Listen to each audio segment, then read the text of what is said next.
Hello students, let us discuss 5 or 6 months important problem on computation of total tax liability of company of FITR subject filing of income tax return subject of become 6th semester NEP. ವಿದ್ಯಾರ್ಥಿಗಳೇ competition of total tax liability of companies ಮೇಲೆ 5 ಅಥವಾ 6 marks ಪ್ರಾಬ್ಲಮನ್ನು ನೋಡೋಣಂತ. So problem solve ಮಾಡೋಕ್ಕಿಂತ ಪೂರ್ವದಲ್ಲಿ tax ರೇಟನ್ನು ನಾವು ತಿಳ್ಕೊಂಡಿರಬೇಕು. ಇಲ್ಲಿ ಎರಡು ಥರ ಟ್ಯಾಕ್ಸ್ ರೇಟ್ ಇದಾವೆ. ನಾರ್ಮಲ್ ರೇಟ್ ಟ್ಯಾಕ್ಸ್ ಅಂತೇಳಿದೆ, ಇನ್ನೊಂದು ಮಿನಿಮಮ್ ಆಲ್ಟರ್ನೇಟಿವ್ ಟ್ಯಾಕ್ಸ್ ಅಂತೇಳಿದೆ. ಸೊ ಹಾಗಾದರೆ ನಾರ್ಮಲ್ ರೇಟ್ ಟ್ಯಾಕ್ಸ್ ಏನು, ಮಿನಿಮಮ್ ಆಲ್ಟರ್ನೇಟಿವ್ ಟ್ಯಾಕ್ಸ್ ಏನು ಅನ್ನೋದನ್ನು ನೋಡ್ಕೊಳ್ಳೋಣಂತೆ. ಸೊ ನಾರ್ಮಲ್ ಟ್ಯಾಕ್ಸ್ ರೇಟು ಎರಡು ಡೊಮೆಸ್ಟಿಕ್ ಕಂಪ್ನಿಗೆ ಬೇರೆ ಇದೆ ಮತ್ತು ನಾನ್ ಡೊಮೆಸ್ಟಿಕ್ ಕಂಪ್ನಿಗೆ ಬೇರೆ ಇದೆ. ಈಗಾಗಲೇ ಡೊಮೆಸ್ಟಿಕ್ ಕಂಪ್ನಿ ಅಂದ್ರೇನು, ನಾನ್ ಡೊಮೆಸ್ಟಿಕ್ ಕಂಪ್ನಿಯನ್ನು ಥಿಯರಿನಲ್ಲಿ ನೋಡಿದ್ದೀವಿ.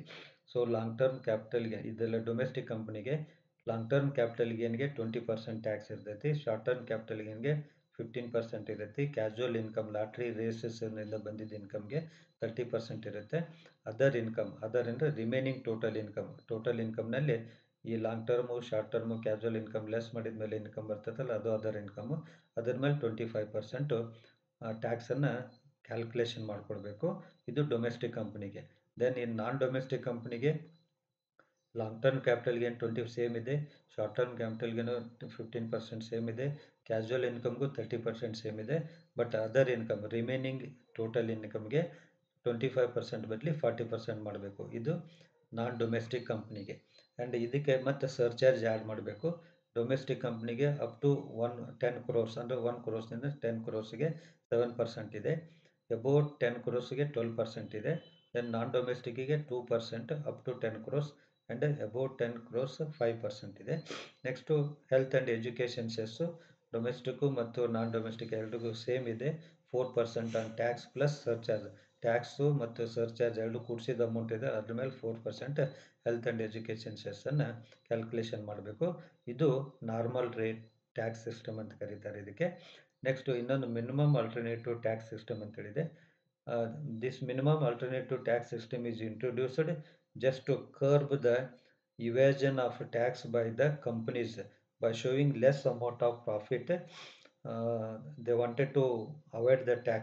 In order to curb them, minimum alternative tax system is introduced. As per this minimum alternative tax system, 15% of book profit is the tax to be calculated. ಅಂದರೆ ಕೆಲವೊಂದು ಕಂಪ್ನಿರು ಏನು ಮಾಡ್ತಾರೆ ಅಂದರೆ ಪ್ರಾಫಿಟ್ ಕಡಿಮೆ ತೋರಿಸಿ ಟ್ಯಾಕ್ಸನ್ನು avoid ಮಾಡೋಕ್ಕೆ ಪ್ರಯತ್ನ ಮಾಡ್ತಾರೆ. ಅಂಥ ಕಂಪ್ನಿಗಳಿಗೆ ಕಂಟ್ರೋಲ್ ಮಾಡಲಿಕ್ಕೆ, ಅದನ್ನು ಕಂಟ್ರೋಲ್ ಮಾಡಲಿಕ್ಕೆ ಮಿನಿಮಮ್ ಆಲ್ಟರ್ನೇಟಿವ್ ಟ್ಯಾಕ್ಸ್ ಸಿಸ್ಟಮ್ ಅಂತ ಇಂಟ್ರೊಡ್ಯೂಸ್ ಮಾಡಿದ್ದಾರೆ ಗೌರ್ಮೆಂಟರು. ಅದ್ರ ಪ್ರಕಾರ 15% of book profit minimum tax ಕೊಡಲೇಬೇಕು. ಅಂದರೆ ಈ ನಾರ್ಮಲ್ ರೇಟು ಟ್ಯಾಕ್ಸು ಒಂದು ವೇಳೆ ಮಿನಿಮಮ್ ಆಲ್ಟರ್ನೇಟಿವ್ ಟ್ಯಾಕ್ಸ್ಗಿಂತ ಕಡಿಮೆ ಇತ್ತು ಅಂತಂದರೆ ಮಿನಿಮಮ್ ಆಲ್ಟರ್ನೇಟಿವ್ ಟ್ಯಾಕ್ಸನ್ನು ಕೊಡಬೇಕು ಅಂತೇಳಿ ನಿಯಮ ಮಾಡ್ಕೊಂಡಿದ್ದಾರೆ. ಇದು ಮಿನಿಮಮ್ ಆಲ್ಟರ್ನೇಟಿವ್ ಟ್ಯಾಕ್ಸ್ ಅಂತೇಳಿ. ದೆನ್ ಟ್ಯಾಕ್ಸ್ ಪೇಬಲ್ ಅಥವಾ ಟ್ಯಾಕ್ಸ್ ಲಯಬಿಲಿಟಿ ಅಂತಂದರೆ ಇವೆರಡರಲ್ಲಿ ಯಾವ್ದು ಕಡಿಮೆ ಇದೆ ಅಂತೇಳಿ ನಾರ್ಮಲ್ ರೇಟ್ ಟ್ಯಾಕ್ಸು ಮತ್ತು ಮಿನಿಮಮ್ ಆಲ್ಟರ್ನೇಟಿವ್ ಟ್ಯಾಕ್ಸನ್ನು ಕಂಪೇರ್ ಮಾಡಿ ಅದರಲ್ಲಿ ಯಾವ್ದು ಹೆಚ್ಚಿಗಿದೆ ಅದನ್ನು ನಾವು ಟ್ಯಾಕ್ಸ್ ಪೇಬಲ್ ಅಥವಾ ಟ್ಯಾಕ್ಸ್ ಲಯಬಿಲಿಟಿ ಅಂತ ಅಂದ್ಕೊಳ್ಬೇಕು. So minimum alternative tax book profit ಮೇಲೆ ಮಾಡ್ತಾರೆ. Then normal rate of tax total income ಮೇಲೆ ಮಾಡ್ಕೊತಾರೆ. ಇದು ನೆನ್ಪಿಟ್ಕೊಳ್ರಿ. ದೆನ್ ಆ ರೇಟ್ ಪ್ರಕಾರ ಈಗ ಒಂದು ಪ್ರಾಬ್ಲಮ್ ನೋಡಿ, 6 ಮಾರ್ಕ್ಸ್ ಅಥವಾ 5 ಮಾರ್ಕ್ಸ್ ಪ್ರಾಬ್ಲಮ್ ಇದು. The total income of a domestic company for the previous year 2022 is ₹5 lakh. Its book profit for the same period is 10 lakh. Compute tax payable under normal rate system, MAT system and tax payable. So ಇವ್ರದ್ದು total income 5 lakh ಇದೆ, then book profit 10 lakh ಇದೆ. So ಈಗ first ನಾವು normal rate ಪ್ರಕಾರ calculation ಮಾಡೋಣ. Normal rate ಮಾಡುವಾಗ total income ತೊಗೋಬೇಕು. 5 lakh ಇದೆ. ಈ 5 lakhನಲ್ಲಿ long term, short term, casual income ಏನು ಕೊಟ್ಟಿಲ್ಲ ಅಂದರೆ ಅವು ಯಾವ ಇಲ್ಲ ಅಂತ ತಿಳ್ಕೊಬೇಕು ನಾವು. ಸೊ ಹಾಗಾದರೆ ಇದ್ರ ಮೇಲೆ ನಾರ್ಮಲ್ ರೇಟು 25%, ಅದರ್ ಇನ್ಕಮ್ ಅಂತೇಳಿ ನಾನು ಆಗಲ್ಲ ಹೇಳಿದ್ದೇನಲ್ಲ, ವಿಡಿಯೋದಲ್ಲಿ ಹೇಳಿದ್ದೇನೆ ನೋಡಿರಿ, ಇಲ್ಲಿದೆ ನೋಡಿರಿ. ಸೊ 25% ಇವ್ಯಾವು ಇಲ್ಲ, ಅದರಿಂದ ಇದ್ರ ಮೇಲೆ ಇದನ್ನು ಅಂತ ತಿಳ್ಕೊಬೇಕೀಗ ನಾವು. ಅವ್ಯಾವು ಇಲ್ಲ ಟೋಟಲ್ ಇನ್ಕಮ್ನಲ್ಲಿ. ಸೊ ಅದರಿಂದ 25% ಆಫ್ 5 lakh ಕ್ಯಾಲ್ಕುಲೇಷನ್ ಮಾಡ್ಕೊಳ್ಳಿ. 25% ಆಫ್ 5 lakh ಅಂದರೆ 1,25,000 ಬರ್ತೈತಿ. ಸರ್ಚಾರ್ಜ್ ಇರೋದಿಲ್ಲ, ಇದಕ್ಕೆ ಇನ್ಕಮ್ ಕಡಿಮೆ ಇದೆ. ದೆನ್ ನೆಕ್ಸ್ಟ್ ಈ 1,25,000ಗೆ 4% education and health cess add ಮಾಡ್ಕೊಳ್ಳಿ, 5,000. ಟೋಟಲ್ 1,30,000. 1,30,000 ಇದ್ದ tax as per normal rate system ಅಂತೇಳಿ. ನೆಕ್ಸ್ಟ್ ನೀವು tax under mat system calculation ಮಾಡಬೇಕು. ಟ್ಯಾಕ್ಸ್ ಅಂಡರ್ ಮ್ಯಾಟ್ ಸಿಸ್ಟಮ್ ಮಾಡುವಾಗ ಬುಕ್ ಪ್ರಾಫಿಟ್ ತೊಗೊಳ್ಬೇಕು. 15% ಮಾಡಬೇಕು. ಅದ್ರ ಮೇಲೆ ಬುಕ್ ಪ್ರಾಫಿಟ್ 10 ಲ್ಯಾಕ್ ಅಲ್ಲಿ ಪ್ರಾಬ್ಲಮ್ನಾಗ ಕೊಟ್ಟಿದ್ದಾರೆ. 10 ಲ್ಯಾಕ್ ಇಂಟು 15/100 ಮಾಡ್ಕೊಳ್ಳಿ, 1,50,000 ಬರ್ತೈತಿ. ಸರ್ಚಾರ್ಜ್ ಇಲ್ಲ. ದೆನ್ ಇದಕ್ಕೆ health and education cess 4% add ಮಾಡಿ 6,000 ಆಗುತ್ತೆ. ಈ 1,50,000 ಮೇಲೆ 4% 6,000 ಆಗುತ್ತೆ. 1,56,000 ಆಯಿತು. 1,30,000 or 1,56,000 whichever is more ತೊಗೊಳ್ಬೇಕು. ಇದ್ರಾಗ 1,56,000 ಹೆಚ್ಚಿಗೆ ಇದೆ. ಸೊ ಇದನ್ನು ನಾವು ಟ್ಯಾಕ್ಸ್ ಲಯಬಿಲಿಟಿ ಅಥವಾ ಟ್ಯಾಕ್ಸ್ ಪೇಬಲ್ ಅಂತ ಬರೀಬೇಕು. In this way 5 or 6 marks is to be calculated. Then one more problem. Domestic company income total income 8 lakh ಇದೆ, ಬುಕ್ ಪ್ರಾಫಿಟ್ಟು 16 ಲ್ಯಾಕ್ ಇದೆ. ಸೊ ಈಗ ನಾವು ನಾರ್ಮಲ್ ರೇಟ್ ಪ್ರಕಾರ ಟ್ಯಾಕ್ಸು ಮತ್ತು ಮ್ಯಾಟ್ ಪ್ರಕಾರ ದೆನ್ ಟ್ಯಾಕ್ಸ್ ಪೇಬಲ್ ಕಂಡುಹಿಡ್ಕೋಬೇಕು. ನಾರ್ಮಲ್ ರೇಟ್ ಸಿಸ್ಟಮ್ ಪ್ರಕಾರ total income 8 lakh ಇದೆ. 8 ಲ್ಯಾಕ್ ಮೇಲೆ 25% ಅಂದರೆ 2 ಲ್ಯಾಕ್ ಆಗುತ್ತೆ. ಸರ್ಚಾರ್ಜ್ ಇಲ್ಲ. ದೆನ್ 4% ಎಜುಕೇಷನ್ ಸೆಸ್ ಅಂತಂದರೆ 2 ಲ್ಯಾಕ್ ಮೇಲೆ 4% ಅಂದರೆ 8,000 ಆಗುತ್ತೆ. ಇವೆರಡು ಕೂಡಿಸ್ಕೊಳ್ಳಿ. 2,08,000 is the tax on normal rate ಪ್ರಕಾರ 2,08,000 ಟ್ಯಾಕ್ಸ್ ಬರ್ತೈತಿ. ನೆಕ್ಸ್ಟ್ ಮ್ಯಾಟ್ ಸಿಸ್ಟಮ್ ಪ್ರಕಾರ ಬುಕ್ ಪ್ರಾಫಿಟ್ 16 ಲ್ಯಾಕ್ ಇದೆ. ಇದ್ರ ಮೇಲೆ 15% ಮಾಡ್ಕೊಳ್ಳಿ, 2,40,000 ಬರ್ತೈತಿ. ಸರ್ಚಾರ್ಜ್ ಇಲ್ಲ. ಆ್ಯಂಡ್ ದೆನ್ ಈ 2,40,000ಗೆ 4% education cess 9,600. So 2,40,000 plus 9,600 is equal to 2,49,600. ಈಗ ಇವೆರಡೂ ಕಂಪೇರ್ ಮಾಡಬೇಕು. ನಾರ್ಮಲ್ ರೇಟ್ ಪ್ರಕಾರ 2,08,000, ಮ್ಯಾಟ್ ಸಿಸ್ಟಮ್ ಪ್ರಕಾರ 2,49,600. ಇದ್ರಾಗ ಯಾವ್ದು ಹೆಚ್ಚಿಗೆ ಇದೆ ಅದು ಟ್ಯಾಕ್ಸ್ ಪೇಬಲ್ ಆಗುತ್ತೆ. 2,49,600 is more, hence it is to be called as a tax payable or tax liability. In this way problem is to be solved carrying 6 marks or 5 marks. ಒಂದು assignment problem ಇದೇ type ಇನ್ನೊಂದು problem ನೀವು practice ಮಾಡ್ಕೊಳ್ಳಿ. ಯಾಕಂದರೆ important problem ಇದೆ. ಒಂದು problem ಅಂತೂ definite ಆಗಿ ನಿಮಗೆ ಕೇಳ್ತಾರೆ 5 ಅಥವಾ 6 ಮಾರ್ಕ್ಸ್ಗೆ. The total income of a domestic company for the previous year 2022 is rupees 5 lakh. Its book profit for the same period is 13 lakh. Compute tax payable under normal rate system, MAT system and tax payable. ಇದನ್ನು ನೀವು ಮನೆಯಾಗ practice ಮಾಡ್ಕೊಳ್ಳಿ. Next ಇನ್ನೊಂದು problem ನೋಡೋಣ. ಅದು 10 marks ಅಥವಾ 12 marks. ಇದು tax liability calculation ಮಾಡೋದ್ರ ಮೇಲೆ 10 ಅಥವಾ 12 ಮಾರ್ಕ್ಸ್ ಕೇಳ್ತಾರೆ. ಸೊ ಇಲ್ಲಿ ಏನಾಗ್ತೈತೆ ಅಂತಂದರೆ ಟೋಟಲ್ ಇನ್ಕಮ್ ಕೊಟ್ಟಿರೋದಿಲ್ಲ. ಈಗ ಹೇಗೆ ಹಿಂದೆ ಪ್ರಾಬ್ಲಮ್ನಾಗೆ ಟೋಟಲ್ ಇನ್ಕಮ್ 8 ಲ್ಯಾಕ್ ಅಥವಾ 16 ಲ್ಯಾಕ್ ಹಿಂಗೆ ಕೊಟ್ಟಿದ್ದರು ಬುಕ್ ಪ್ರಾಫಿಟ್ ಕೊಟ್ಟಿರ್ತಾರೆ, ಆದರೆ ಟೋಟಲ್ ಇನ್ಕಮನ್ನು ಕೊಟ್ಟಿರೋದಿಲ್ಲ. ಸೊ ಟೋಟಲ್ ಇನ್ಕಮನ್ನು ನಾವು ಕಂಡುಹಿಡ್ಕೋಬೇಕು. ಒಂದು ಫಸ್ಟ್ ವಿಡಿಯೋದಾಗ ನಿಮ್ಗೆ ಹೇಳಿದ್ದೇನೆ ಟೋಟಲ್ ಇನ್ಕಮ್ ಹೆಂಗೆ ಕಂಡುಹಿಡಬೇಕಂತಂದರೆ, ಅಂದರೆ total income of the company ಅಂದರೆ income from house property, income from business, capital gain and other source 4 ಸೇರಿಸಿದ್ರೆ ಟೋಟಲ್ ಇನ್ಕಮ್ ಆಗುತ್ತೆ. ಸೊ ಹಾಗೆ ಇಲ್ಲಿ ನಾವು ಟೋಟಲ್ ಇನ್ಕಮ್ ಕ್ಯಾಲ್ಕುಲೇಷನ್ ಮಾಡಿ ಆನಂತರ ನಾರ್ಮಲ್ ರೇಟ್ ಟ್ಯಾಕ್ಸ್ ಮಾಡಬೇಕು, ಮ್ಯಾಟ್ ಸಿಸ್ಟಮ್ ಟ್ಯಾಕ್ಸ್ ಮಾಡ್ಕೋಬೇಕು, ದೆನ್ ಟ್ಯಾಕ್ಸ್ ಪೇಬಲ್ ಕ್ಯಾಲ್ಕುಲೇಷನ್ ಮಾಡಬೇಕು. ಸೊ ಇದು problem. Short term capital gain 50,000 ಇದೆ, long term capital gain 1 lakh ಇದೆ, ಇನ್ಕಮ್ ಫ್ರಮ್ ಬಿಸ್ನೆಸ್ 4 ಲ್ಯಾಕ್ ಇದೆ, dividend from Indian company 40,000, dividend from foreign company 60,000, interest from government company 50,000 ಇದೆ, book profit 12 lac ಇದೆ. So ಹಾಗಾದ್ರೆ ಈ book profit ಬಿಟ್ಟು ಇವನ್ನೆಲ್ಲ ತೆಗೆದುಕೊಂಡು ನಾವು ಟೋಟಲ್ ಇನ್ಕಮ್ ಮಾಡ್ಕೊಳ್ಬೇಕು. So computation of total income ಅಂತ ಬರೀರಿ. ಇನ್ಕಮ್ ಫ್ರಮ್ ಬಿಸ್ನೆಸ್ ಫಸ್ಟ್ ತೊಗೊಳ್ಳಿ, ಹೌಸ್ ಪ್ರಾಪರ್ಟಿ ಇಲ್ಲ. ನೆಕ್ಸ್ಟ್ ಬರೋದು ಇನ್ಕಮ್ ಫ್ರಮ್ ಬಿಸ್ನೆಸ್ 4 ಲ್ಯಾಕ್ ಕೊಟ್ಟಿದ್ದಾರೆ, 4 ಲ್ಯಾಕ್ ತೆಗೆದುಕೊಳ್ಳಿ. ದೆನ್ ಕ್ಯಾಪಿಟಲ್ ಗೇನ್ ತೆಗೆದುಕೊಳ್ಳಿ. ಕ್ಯಾಪಿಟಲ್ ಗೇನಲ್ಲಿ 2 ಇದಾವೆ. ಶಾರ್ಟ್ ಟರ್ಮ್ ಕ್ಯಾಪಿಟಲ್ ಗೇನ್ 50,000 ಇದೆ, long term capital gain 1 lakh ಇದೆ. ಇವೆರಡು ಕೂಡಿಸ್ಕೊಳ್ಳಿ 1,50,000 ಆಗುತ್ತೆ. 1,50,000 ಇದ್ದ income from capital gain. Next income from other ಸೋರ್ಸ್ನಲ್ಲಿ ಡಿವಿಡೆಂಡ್ ಫ್ರಮ್ ಇಂಡಿಯನ್ ಕಂಪ್ನಿ ಬರ್ತೈತಿ, dividend from foreign company, then interest from government company 40,000, 60,000, 50,000 ಇದು 1,50,000 ಆಗುತ್ತೆ. ಸೊ ಇವು ಮೂರು ಕೂಡಿಸ್ರಿ. Income from business 4 lakh, capital gain 1,50,000, other source 1,50,000, total income is 7 lac.